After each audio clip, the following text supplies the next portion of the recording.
as Gaumutra states is downright insulting. Today, a DMK MP, Senthil Kumar, insulted the North Indian states of Rajasthan, Madhya Pradesh and Chhattisgarh, which just a couple of days ago elected BJP governments with resounding mandates. He referred to those states and the people of those states, the voters of those states, in the most pejorative fashion as Gaumutra states. Later, after a huge uproar, and rightfully so, people were incensed by the comments of the Honourable MP. He had to take to Twitter to apologize for his choice of words. But the moot point is this: from insulting Sanatan Dharm as malaria or dengue, which needs to be eradicated, to now calling North Indian states as Gaumutra states, the DMK is making it incredibly difficult for its India alliance partners, particularly the Congress party, which has to fight and win in elections in North India. So whose case is it that the DMK is actually fighting for? Because it clearly, with the Sanatan comments and now these North Indian states as Gaumutra state comments, is actually undermining the case of its own partners, whom it needs desperately to take on the BJP in 2024. But first, the story of the day so far.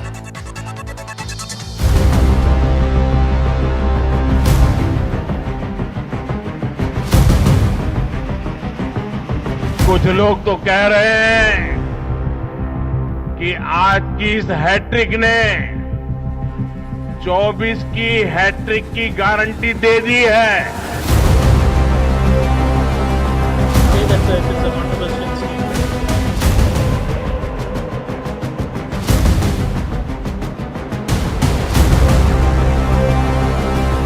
See, since I already made this and it's already there in the parliament, it's already there in the records. If they find it anything, they can just remove from the parliament record.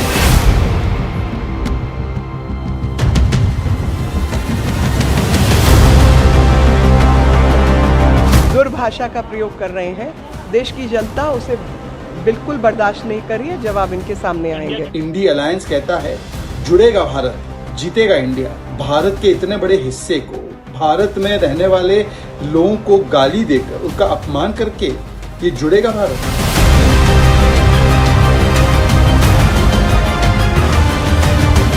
गौ माता को हम सब अपने श्रद्धा करते हैं, इस बात से हमारे कोई लेना देना नहीं।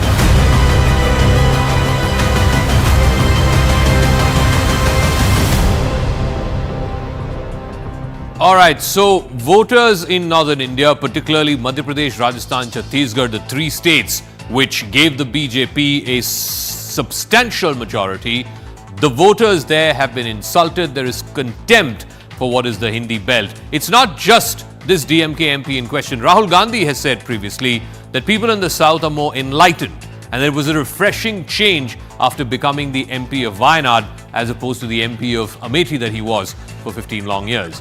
Udayanidhi Stalin, the DMK leader and heir apparent, said, and these comments of course went viral not just in India but around the world, that Sanatan Dharm is like malaria and dengue and it needs to be eradicated.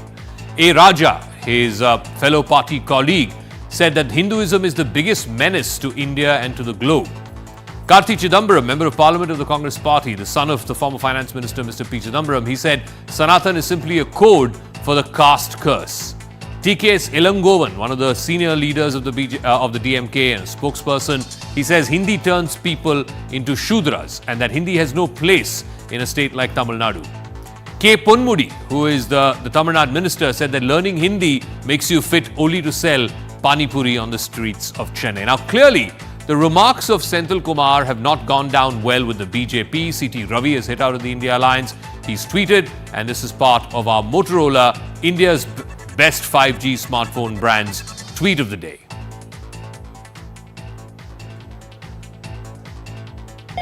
Hello, Moto. All right, so this is what CT Ravi has tweeted, and I'm going to quote from the tweet. Will the India Alliance leader Rahul Gandhi agree with this DMK man who has insulted the Bhartiyas of the heartland state? He's also gone on to say, how long will the Congress and its allies insult Bhartiyas? Before we get to our debate, this whole idea that's been floated, it started with Karti Chidambaram's tweet on the day of the counting, and then subsequently Praveen Chakravarti, who was the head of the data center for the Congress party, he said the North-South divide is getting etched in and so on. This North-South divide, is there any merit to it, at least politically speaking, electorally speaking? Now, number one, let's look at this map, and it's very clear from this map that, and I'm going to go state by state, the BJP in Telangana, it has 8 MLAs after the elections, this latest round of elections, and it has an almost 14% vote share. The Congress, of course, is now the party of power in Telangana. It has 64, that's almost 40% vote share. The MPs, the BJP has 4 MPs at almost 20% vote share. The Congress has 3 MPs with about 30% vote share. So that's the state of Telangana. In Andhra Pradesh, the BJP has no MPs, no MLAs, no MPs. The Congress also has no MPs and no MLAs, and there's very negligible presence really of both the Congress and the BJP. As far as Karnataka is concerned, remember the BJP was in power, it lost elections earlier this year. It has 66 MLAs in the current assembly, 36% vote share. The Congress has 135, it's the ruling party, at 42% vote share. The BJP has 25 out of 28 MPs in Karnataka at more than 50% vote share. The Congress has just 1 MP at 32% vote share.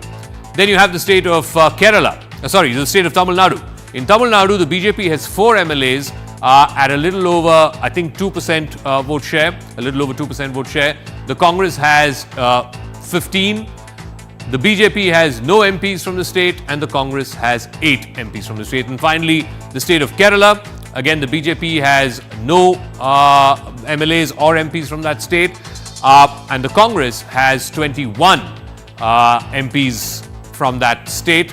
It has 21 MLAs from that state, and it has 15 MPs from that state. So this idea that there is a North-South divide and that the BJP has virtually no presence in South India and the Congress has no presence in North India or is a South India party, that notion has been challenged by that data. Let's start with this whole idea of trying to insult the voters of North India. This is going to be our debate point tonight, our debate topic tonight, and that is also part of our Motorola 5G. Hello, Moto. So, with these comments by the DMK MP, for which he's now apologized, have North Indian voters been insulted? Guru Prakash is national spokesperson of the BJP, Dr. Shama Mohammed, national spokesperson of the Congress party, P. Gandhi is spokesperson of the DMK, Amitabh Tiwari, political analyst, and Rashid Kidwai, senior journalist, also joining us. Dr. Shama Mohammed, you come from one of the South Indian states.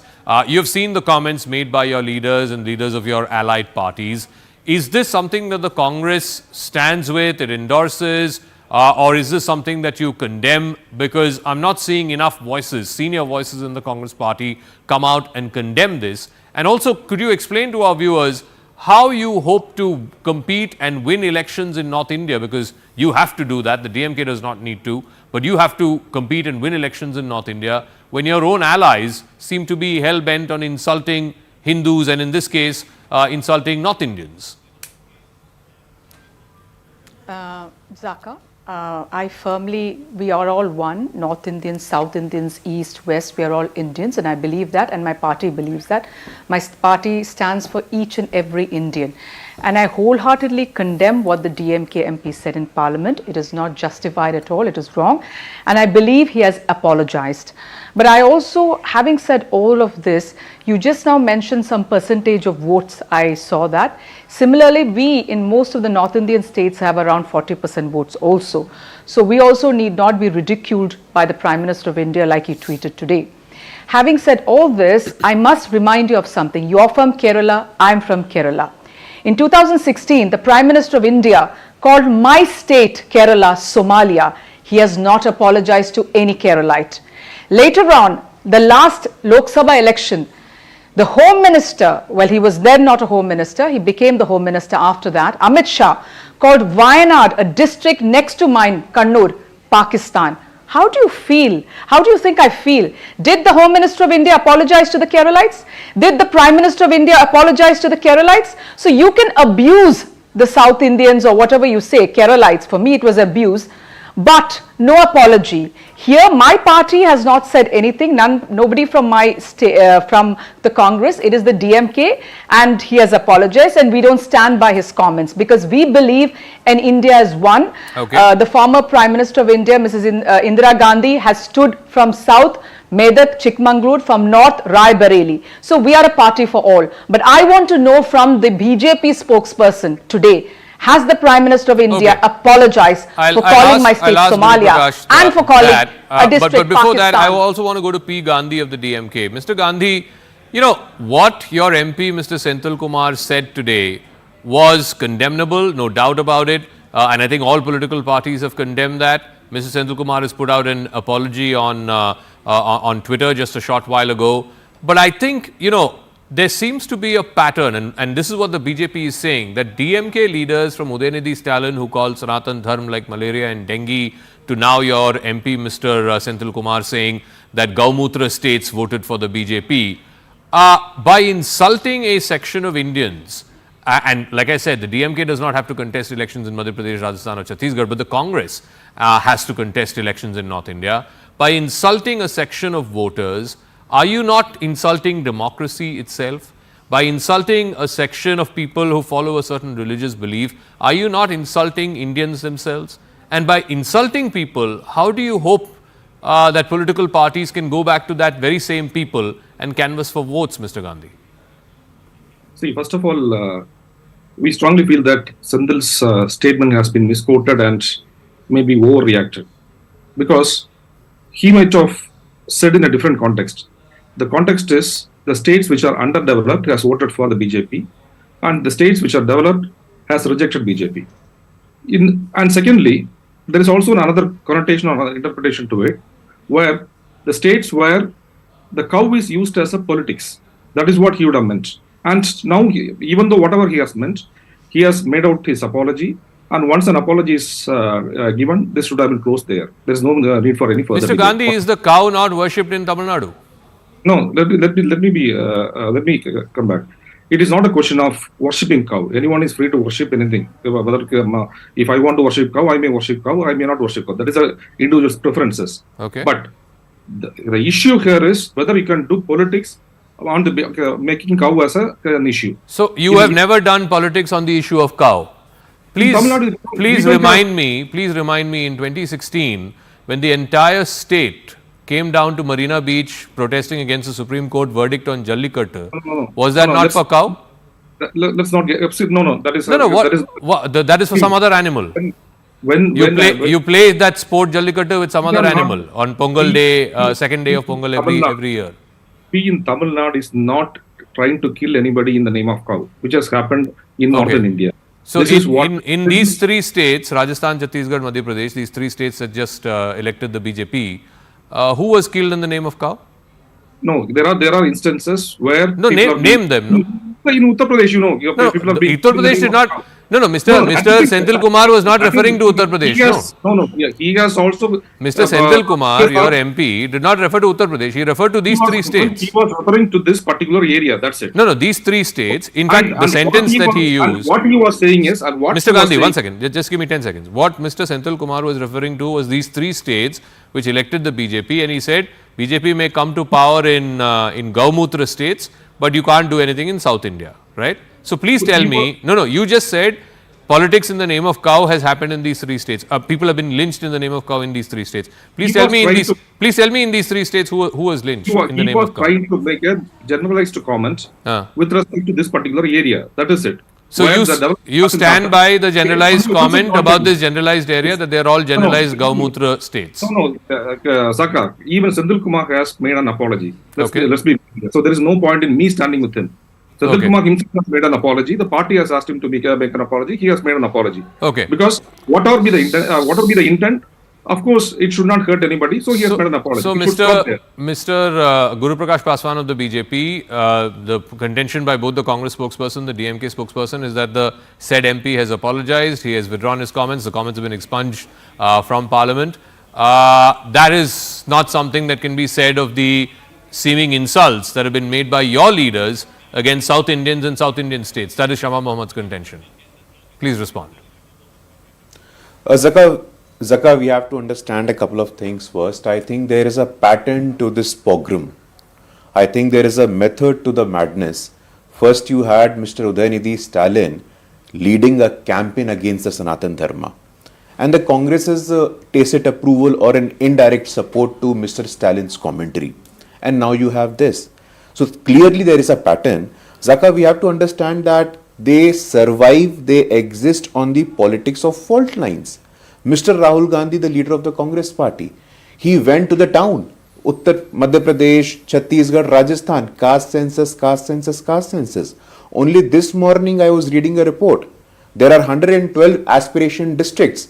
In the tribal dominated areas, the Bharatiya Janata Party has done resoundingly well.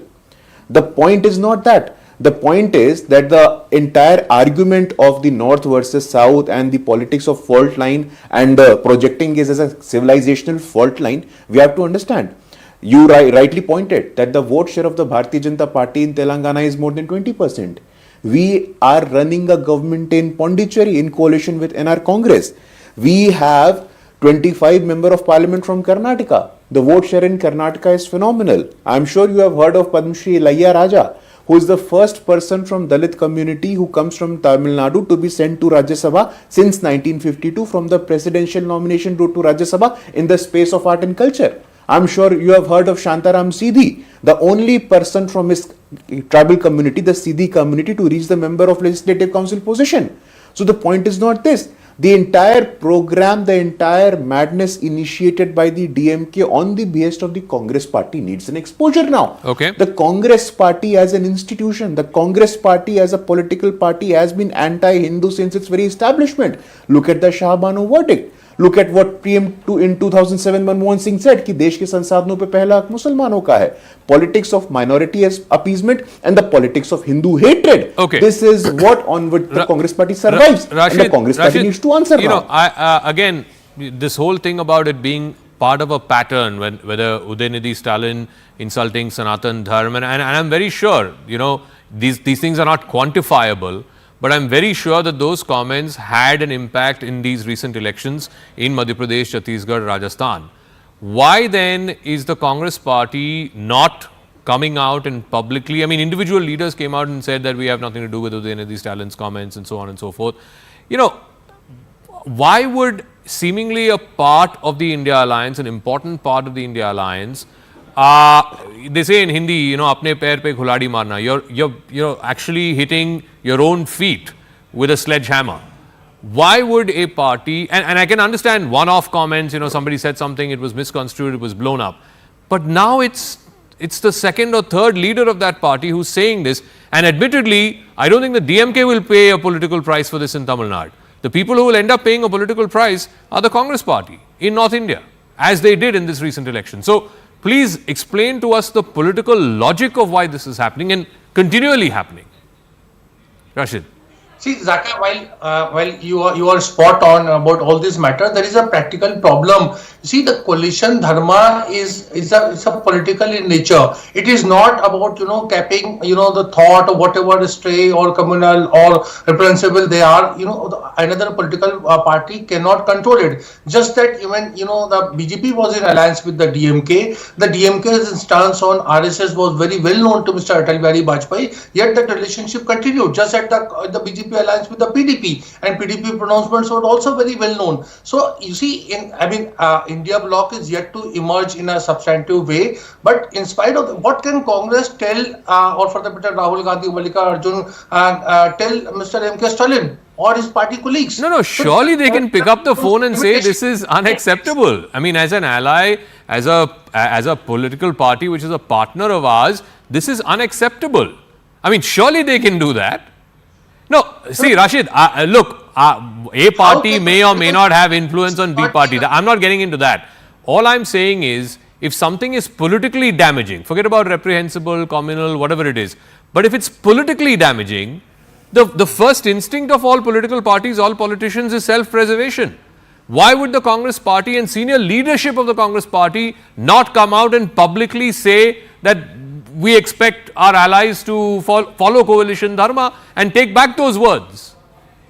Zaka, I think we are picking issues. You see, look at so many remarks of central ministers, important BJP functionaries. I'm sure, which were obviously in communal in nature. The Prime Minister of India doesn't endorse that, but it happens, and the Prime Minister has distanced himself from it, from Sadhvi Pragya, Giriraj Kishore, and several others. No, Giriraj Singh. no. So, One second. It's that's one thing. No. You cannot get it. Like I said, I may have a different view on, let's say, a commonly charged statement and whether or not leaders of the BJP should be condemning it or not. That is a separate thing. It's a matter of In this case, in this case, you are insulting an entire electorate. Whether you are insulting Sanatanis by saying it's like dengue or malaria, or by insulting North Indians in Chhattisgarh, Rajasthan, Madhya Pradesh, you are insulting an entire class of people, an entire populace of people. And I don't understand, I can't wrap my head around the fact that a politician or a political party which has to go back to those same people and ask for their votes, how is it condoning it? No, nobody is condoning it. Neither even I am trying to explain it. There cannot be any justification. But what I'm saying is, political parties and coalition partners have limitation. The BJP itself has experienced it. I've given example of Karunanidhi's remarks about RSS and all the kind of rabid remarks that we made in this government, in NDA government. The Prime Minister obviously doesn't endorse it. Okay. But that doesn't mean that So I'm saying thought cannot be controlled. Well, it is a problem of a political coalition. You see, there are socialists, there are leftists, there are all kind of people are there in this India alliance. How can you go on capping it on a political point? One second. No, but let me ask Amitabh Tiwari this. I don't think the freedom of expression argument quite cuts ice here.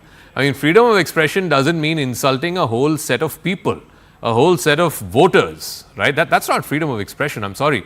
My limited point is that, see, for the DMK, this may be politically expedient, politically convenient, for their leaders to make such comments, because clearly this plays well for their audience, this plays well for their vote banks, and that's their politics. But they have an alliance partner who has to fight in North India. In fact, they have multiple alliance partners who have to fight in North India. Do you think Nitish Kumar will endorse what Mr. Senthil Kumar has said? Do you think Tejashwi Yadav will endorse what Mr. Senthil Kumar has said? Akhilesh Yadav will endorse this? I mean, just last week, Akhilesh Yadav was in Chennai inaugurating the statue of VP Singh, right? The father figure of Mandal in this country. And then the next week, a member of that political party calls all North Indians Gaumutras. I mean, come on, who are you kidding, Amitabh Tiwari?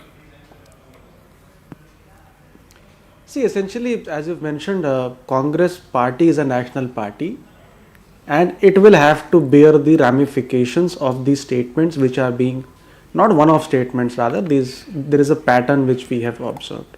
So on a lighter note, I would say that the DMK of the India bloc is acting like the Manishankar Iyer of Congress. So does it want Congress to actually win the 2024 Lok Sabha elections, or does it actually want Congress to lose the 2024 Lok Sabha elections? That's on a lighter note. Now, Congress was the leader of UPA or still is the leader of UPA. So, to say that it does not have control over DMK, of course it does not have control over the DMK, but it can pass on a message to Stalin that these sort of statements should be stopped, at least in the run-up to the elections, because these are going to be damaging for the India bloc partners and the Congress in the northern states. But this is somehow not happening, and if this cannot be done, then the first thing which they have to do, like Shama Mohammed ji has done here graciously, is that they need to distance themselves from these statements. But this distancing has to come from the top level and not just remain at Shama Mohammed level and spokespersons. So this is what the Congress would need to do. See, no, I can reveal this. I can reveal this. Amitabh ji, just give me 1 second. I can reveal this, and I'm sure Shama Mohammed, Mr. Gandhi will bear me out on this. I do know for a fact that after the Udayanidhi Stalin comments, a phone call had gone from Rahul Gandhi, routed through a senior DMK parliamentarian, to the leadership of the DMK, saying that please ask the said person, in this case Udayanidhi Stalin, to either retract those comments or to apologize for those comments, because this is going to hurt us in the elections in November, that is in Madhya Pradesh, Chhattisgarh, Rajasthan. Unfortunately, no such retraction, no such apology was forthcoming for whatever reason. Like I said, might be politically expedient for the DMK, but we have seen the results of the elections in the North Indian states, and we have seen how decimated the Congress has been in those states. And I'm not saying it's all entirely attributable to one comment that was made by one of their allies in southern India. No. But these things are not quantifiable, right? These things are how you make voters feel.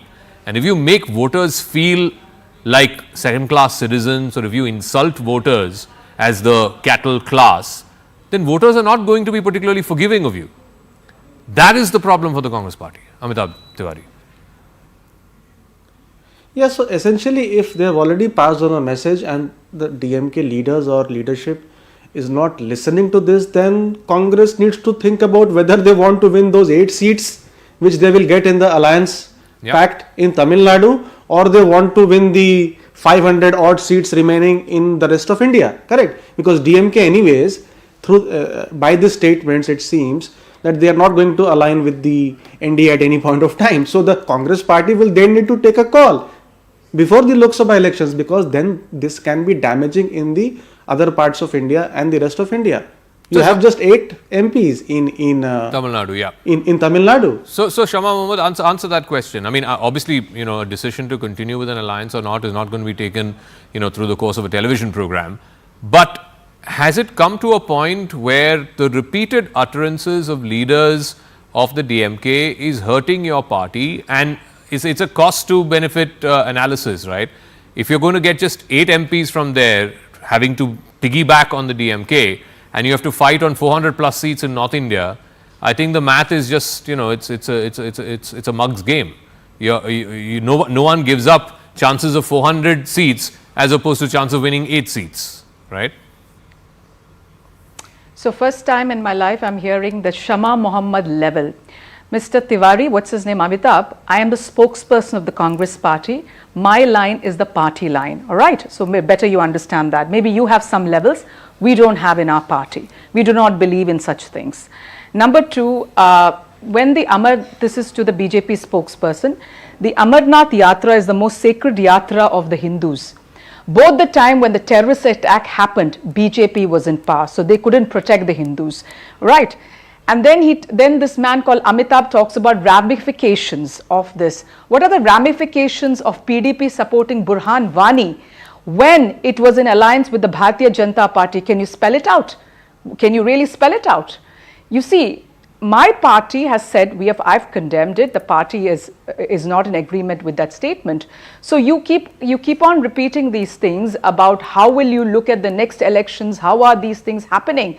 But when a Dharam Sansad, for example, calls for the genocide of Muslims, I don't believe the Prime Minister of India, even though he did not speak a single word, is agreeing to that. I don't believe that. He's not in agreement to that. It's the same way when the DMK says something, it's not that we are in agreement with that. It's an alliance partner, isn't it? So they have that. I have said what I have to say over here. We are not in agreement with it. I think and we'll talk about it, and he has apologized. The Prime Minister of India has never apologized to me or any Keralite for calling my state Somalia. You're missing the point here. And the point is simply, I'm not going into what comment was communal, what comment is reprehensible.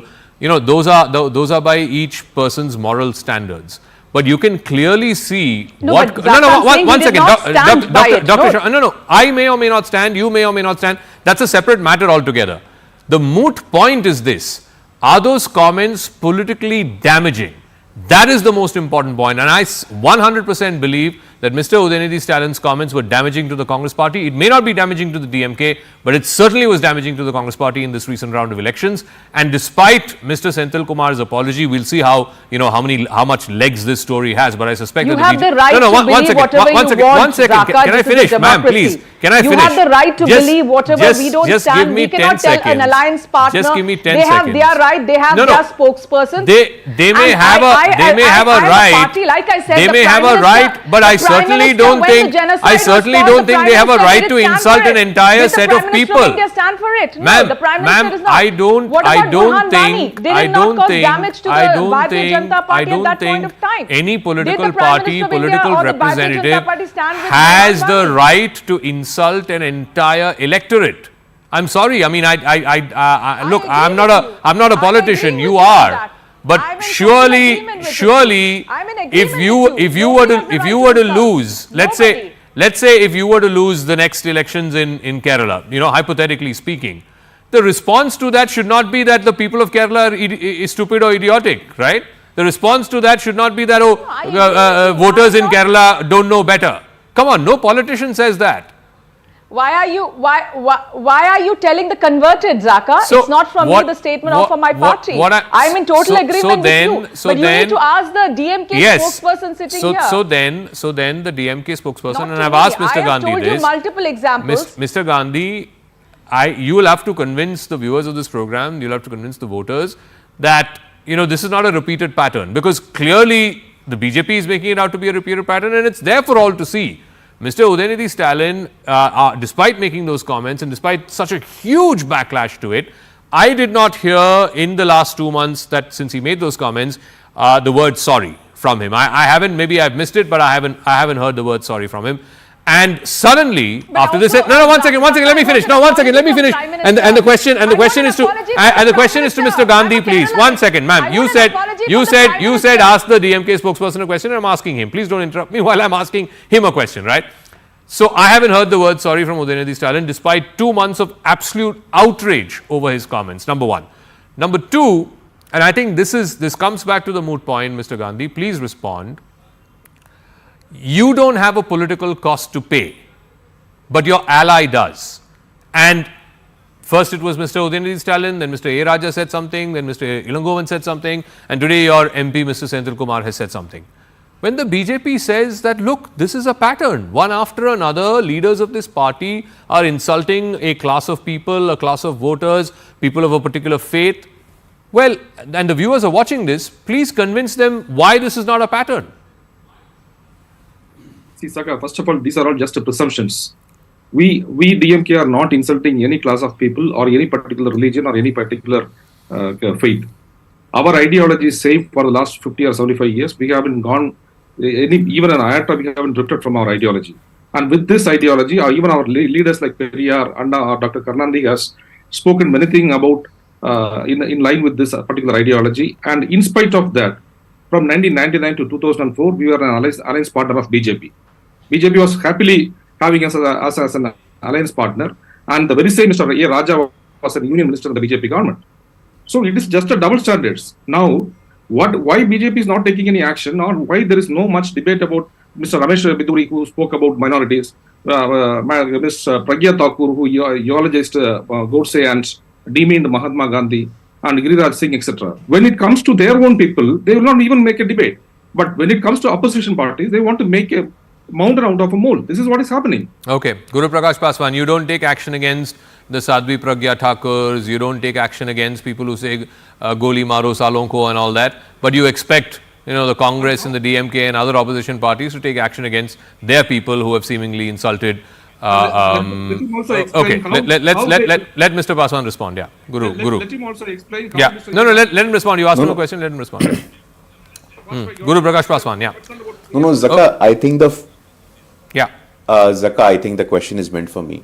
Zaka, I think with respect to Mr. Biduri's case, I'm sure the Privileges Committee of the Parliament has asked him for a reply, and that is under process.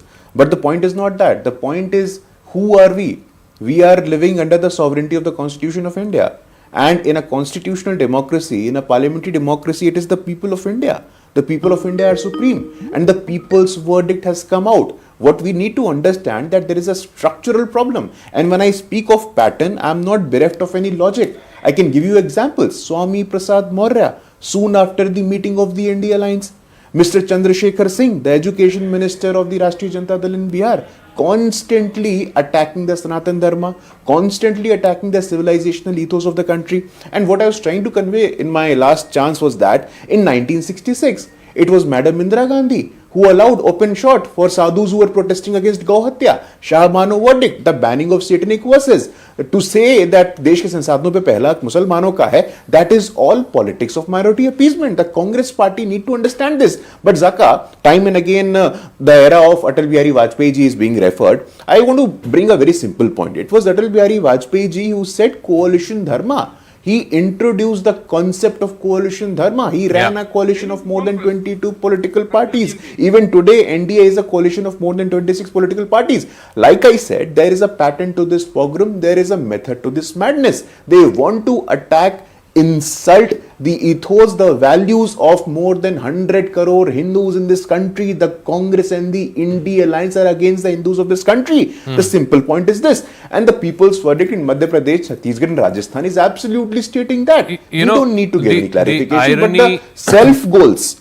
The irony of this, the self-goals of the NDA alliance. The irony of this is that the biggest sort of tragedy, natural disaster that has happened, it has unfolded in the city of Chennai and other parts of Tamil Nadu over the last 24-48 hours. Even now, just before coming onto the show, cricketer Ravichandran Ashwin, who's pride of India, hails from Chennai, he's just tweeted saying he's not had electricity in his house for the last 30 hours. And this is the case across large parts of the city, right? This should be the issue that should be occupying the DMK's mind space, Rashid Gidwai. And I haven't followed parliamentary proceedings entirely today, but I didn't hear the DMK MP talk about the floods, or I didn't hear about what they are doing to alleviate the situation of the people there. I mean, it's dire straits, and people are angry. People are asking, rightfully so, a very valid question.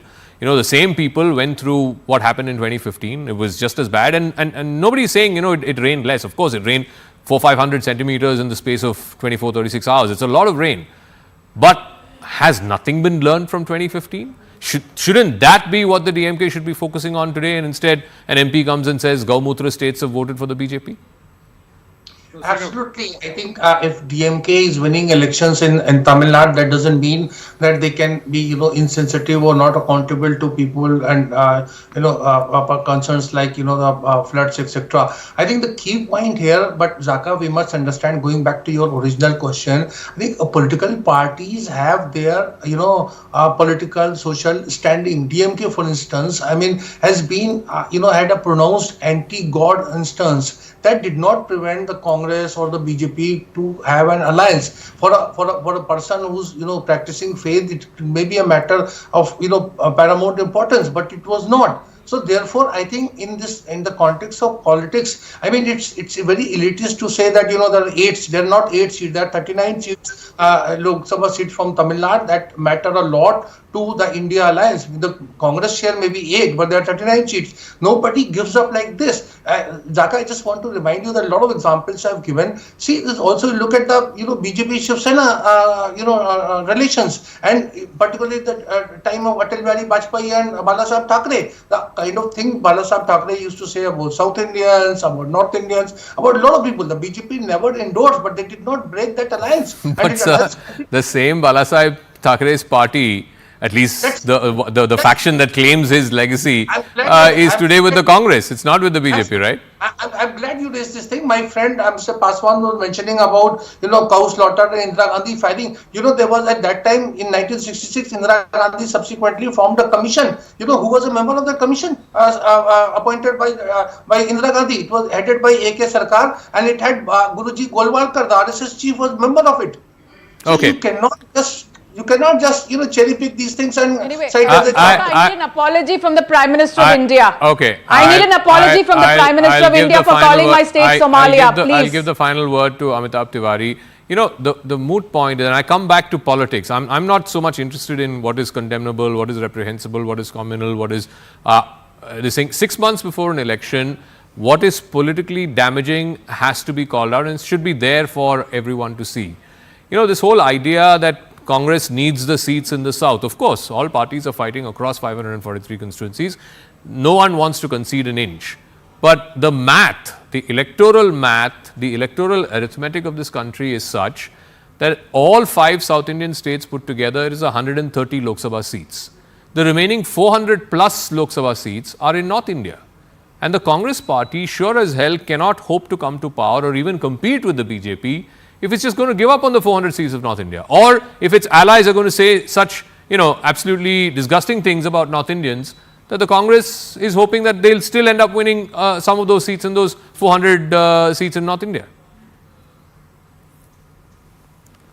Yeah.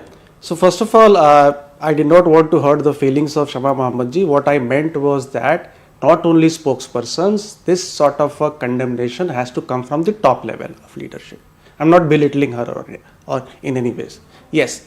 The second political thing is that, of course, it is political wisdom that these statements from an alliance partner continuously again and again are likely to, are damaging and may even damage the Congress party in the Lok Sabha elections in 2024. If it does not understand and if it feels that these statements are not damaging, then all the best to the Congress party. I mean, you have described the numbers. I mean, 130 seats in south of India and 410 seats in the rest of India. So if the Congress party feels that even that they could sweep these 130 seats and then some balance seats in the other regions and will be able to form the government. As a political analyst, I think it is these statements are very damaging for the prospects of Congress in the entire pan-India, and they might need to take some call or even take some decisions or hold some consultations with Stalin as to these sort of things should not be repeated and should be kept in abeyance. At least and like I said, I don't think it's just the Congress party that's going to be hurt. I think the RJD is going to be very upset, the JDU is going to be very upset, the Samajwadi Party is going to be upset, because no one likes anyone talking about their voters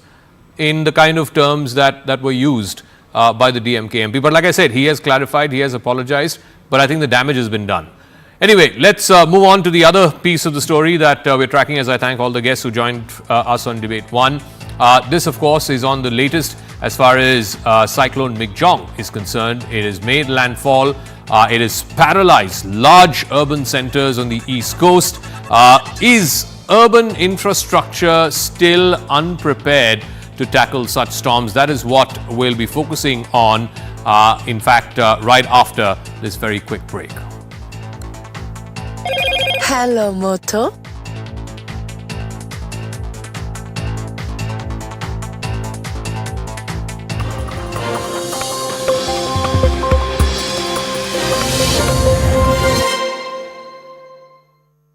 Presented by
Welcome back. Andhra Pradesh and Tamil Nadu are on high alert as cyclone Migjom has made landfall. Very heavy rainfall and strong winds continue to lash several parts of both the states. 17 deaths have been reported because of rain-related incidents in Chennai. The wind speeds have reached severe cyclonic levels with a maximum sustained speed of 90 to 100 kilometers per hour. High alert has been issued in 8 districts in Andhra Pradesh. The Tamil Nadu government has declared a public holiday in 4 districts. It's also deployed rescue teams on the ground. Even actor Amir Khan needed to be rescued from a place in the outskirts of Chennai where he was stuck. But in both the states, the urban infrastructure has been paralyzed. Roads have been submerged. Cars are flowing on top of roads like they are rivers. There are threats of electrocution. Power lines have been down for the last 30 hours plus. This has evoked memories of the 2015 Chennai floods, which spread havoc. And it begs the question, have we not learnt any lessons whatsoever? Suman C. Raman, political analyst, joining us. Vivek Menon is a civic expert. Suman, I believe you were also affected. Your house had some water in it, at least in the ground floor part of it. Again, 8 years from what happened in 2015, it seems like the same story all over again. It seems like no lessons have been learned. Zaka, very little has changed. I don't think, what if we have learned any lessons, then they have not been, acted upon. I was one of the very lucky ones, to be quite honest, in the sense that, we live in an area which is relatively higher up, so there is no problem. But, even in my place, there was water which came into the ground floor. The point really is, Zaka, in 2015, and this would have been so much worse had the Adyar river not been widened to handle a larger capacity. This could even have been worse. That was done about 4 or 5 years ago after the 2015 episode. But the point is, a lot of money is claimed to have been spent on stormwater drains in the city. Right now, as we speak, there are several areas where water is still, at a significant height, where people are not able to come out of houses and so on. So clearly, this is not a blame game of this government, previous government, whichever government is in power. Somebody needs to take responsibility for the mess that happens. And this is the second time in 8 years. And, in some areas, the flooding was even more than what it was in previous occasions. And that we have on record some of the people actually saying that. So I think that, there are 2-3 issues. One, water bodies have been massively encroached on and buildings have been put up. Entire colonies have come up on what was lakes, which we have seen in many cities throughout India, many metropolitan cities. But it's not just that. I think that suburban parts of the city, many parts, suburban areas do not have stormwater drains at all. So a combination of apathy, corruption, by which these people have been allowed to build on virtually anywhere and everywhere. And I thought that the apt photograph which sort of symbolized this whole thing was a board of a real estate company, which was probably about 6 feet or 5-6 feet in height. And today somebody had put it out on Twitter. It was only the name of the real estate company and plots available for sale here, which was visible. The rest of it was all underwater, about 5.5 feet of water. And surrounding that, the entire expanse was virtually a lake. So I think that there are a lot of... Menon, I think there are some very common sense solutions to this. It's not like this is rocket science required to fix these problems. And we've seen this in Bangalore last year. Large parts of the outer ring road completely flooded out. Now we're seeing this in Chennai. Stormwater drain clearance, I mean, it's the job of the municipal corporation. I don't see why they don't do it year after year and we have this situation. 2, builders, politicians, taxes leading to building construction happening on riverbeds. I mean, that's a harder problem to deal with. But again, it's not a problem that we are unfamiliar with. We've seen that in Bengaluru on the lake beds. We're seeing that in Chennai as well. Why is it that no one takes the initiative, the political initiative to do this? Because, or is it just that urban voters can be taken for granted? They're anyway 2, 3, 5% of the vote. Much of the vote is outside the big urban centers. So why not take them for granted? Well, I think, the larger problem here, Zaka, is that, there's absolutely no liability attached to any of this. Right. And I think that's where the larger problem lies, because with civic agencies today, especially when you look at any city for that matter, the problem is that most of these officials, even probably the commissioners, whether they're of the BBMP or of any parastatal, have absolutely no accountability or liability. They come in, they do their job. If they fail, they just moved out. They play musical chairs, and hence there's absolutely no real analysis that's ever done. And in addition to that, of course, the fact of the matter is that there's so much of corruption in all of this that, stormwater drains are encroached upon, which you just mentioned. And I think it continues over a period in time. Now, if there's some amount of liability, which the courts can step in and actually enforce, I think things will change.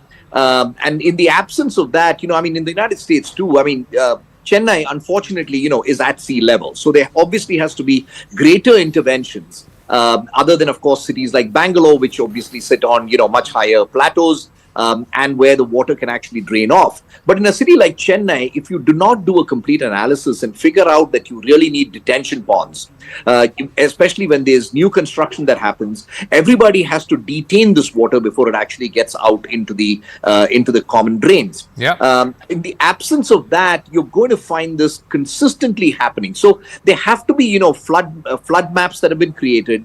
And these could be done by, any agency that's probably in charge of actually flood mitigation. And in the United States, FEMA, which is the Federal Emergency Management Agency, actually does this. So there are flood maps that are created.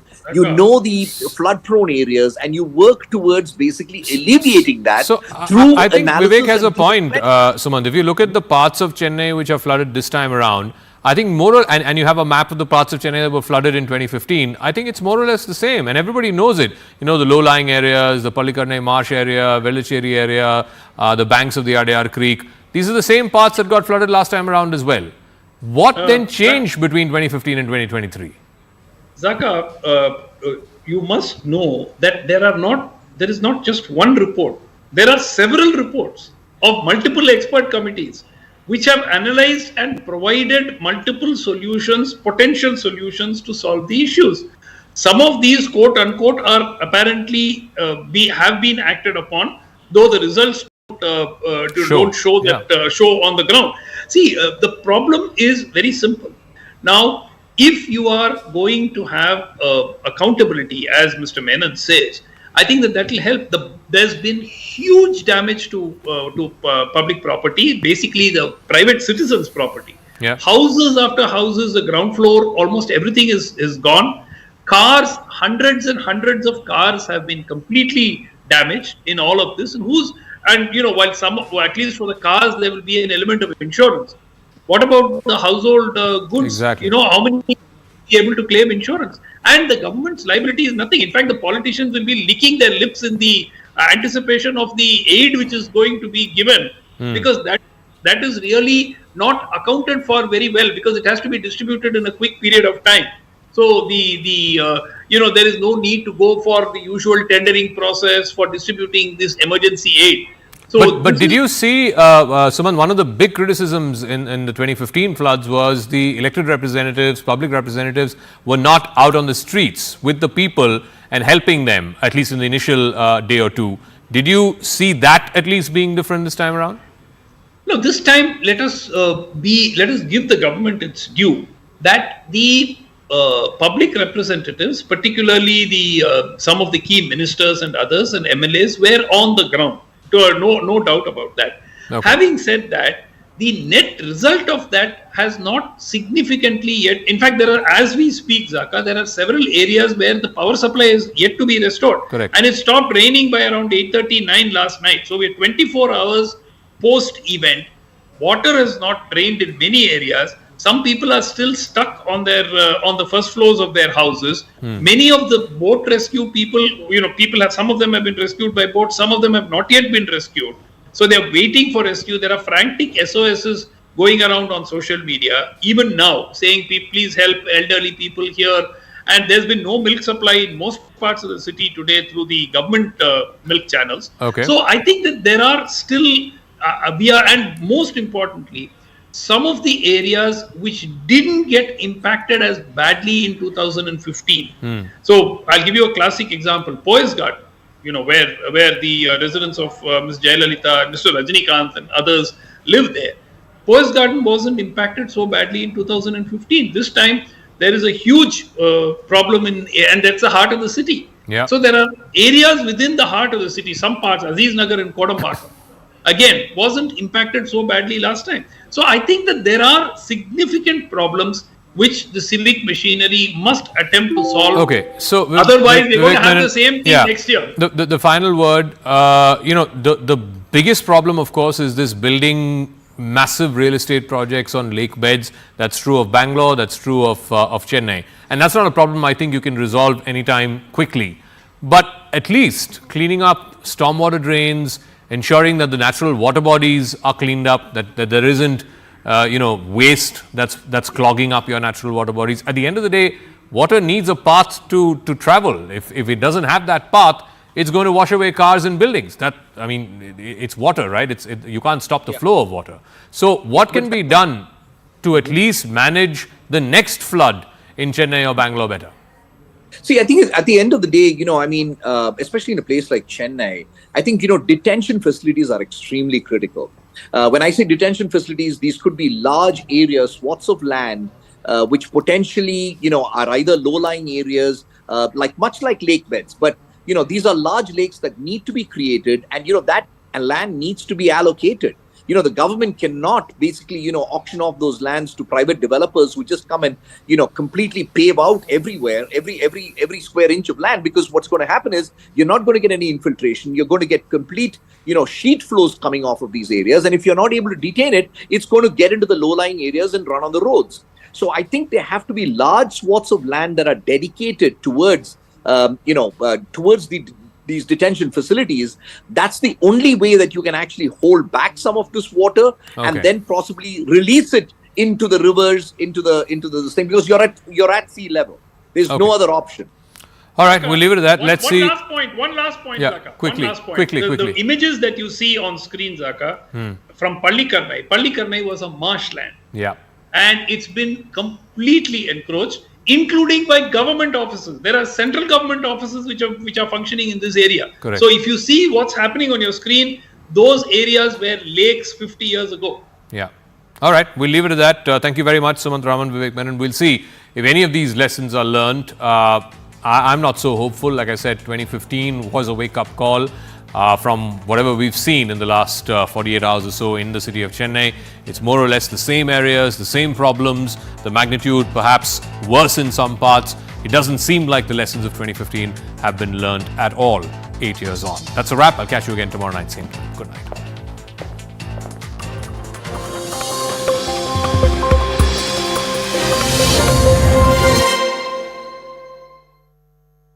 Co-presented by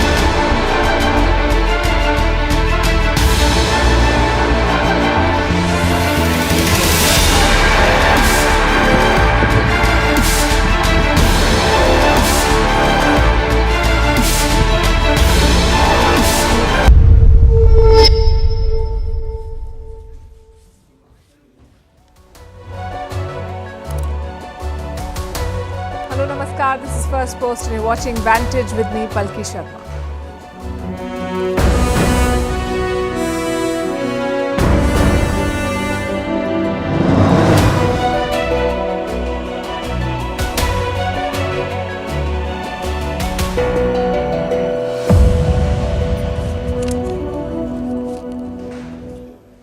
Tonight we begin with the story of Byju's. From a superstar on the Indian startup scene to a cautionary tale, the company and its founder have seen quite the crash.